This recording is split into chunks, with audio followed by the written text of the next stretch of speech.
Parang may wall na. Pagka nagkita, ganito yung tono. Hey bro. Oh, yan. May ano Di na ba? yun. Yun yung tono pa. Ay, may Ay, alam ano to. naman Ay, yun. galing Tsaka sa dati akin sa to. nagpo-post ka, hindi na nagla-like, hindi na nagko-comments, ganun. Oo.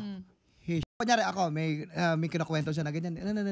Ano siya, nakilala ko lang dahil sa pera. Hindi ko rin matunong din yung isa.